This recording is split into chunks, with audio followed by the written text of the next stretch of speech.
आज मैं आपको महात्मा बुद्ध के पूर्व जन्मों की एक कथा सुनाऊंगा जिसका नाम है महाकपि का बलिदान। अब कहानी सुनने के लिए तैयार हो जाइए। हिमालय के फूल अपनी विशिष्टताओं के लिए सर्वविदित हैं। दुर्भाग्यवश उनकी अनेक प्रजातियां विलुप्त होती जा रही हैं। कुछ तो केवल किस्से कहानियों तक ही सिमट कर रह गई हैं। यह कहानी उस समय की है जब हिमालय का एक अनूठा पेड़ डेज अपने फलीय वैशिष्ट्य के साथ एक निर्जन पहाड़ी नदी के तीर पर स्थित था। उसके फूल थाईलैंड के कुरियन से भी बड्ढे, चेरी से भी अधिक रसीले और आम से भी अधिक मीठे होते थे। उनकी आकृति और सुगंध भी मन को मोह लेने वाली थी।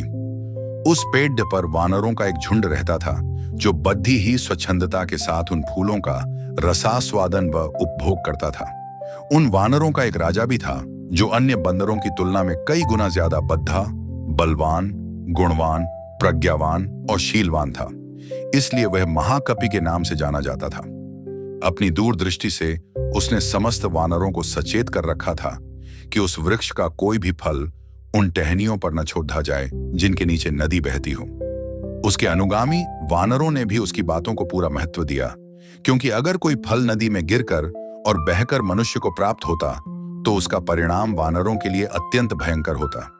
एक दिन दुर्भाग्यवश उस पेड़िएच का एक फल पत्तों के बीचों बीच पककर टहनी से टूट बहती हुई उस नदी की धारा में प्रवाहित हो गया।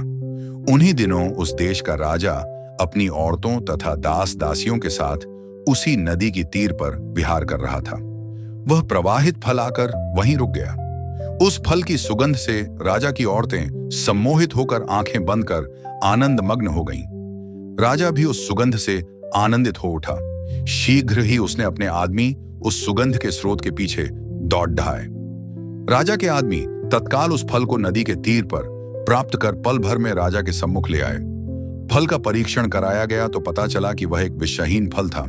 राजा ने जब उस फल का रसास्वादन किया तो उसके हृदय में वैसे फलों तथा उसके वृक्ष को प्राप्त करने की तीव्र लालसा जगी। क्षण भर में सिपाहियों ने वैसे फलों वाले पेड़ को भी ढूंढ लिया, किंतु वानरों की उपस्थिति उन्हें वहां रास नहीं आई। तत्काल उन्होंने तीरों से वानरों को मारना प्रारंभ कर दिया।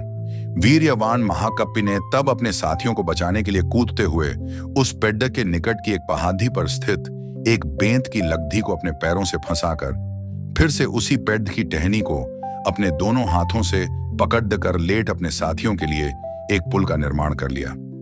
फिर उसने चिल्लाकर अपने साथियों को अपने ऊपर चढ़कर बेतों वाली पहाड़ी पर कूदकर भाग जाने की आज्ञा दी। इस प्रकार महाकपि के बुद्धि कौशल से सारे वानर दूसरी तरफ की पहाड़ी पर कूदकर भाग गए। राजा ने महाकपि के त्याग को बड़े गौर से देखा और सराहा। उसने अपने आदमियों को महाकपि को जिंदा पकड़ लाने की आज्ञा दी। उस समय महाकपि की हालत अत्यंत गंभीर थी।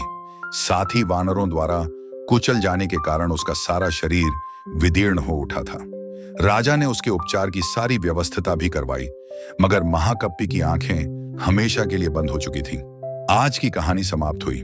ऐसी ही कहानियां सुनने के लिए वीडियो को लाइक, शेयर और चैनल को सब्सक्राइब जरूर करें।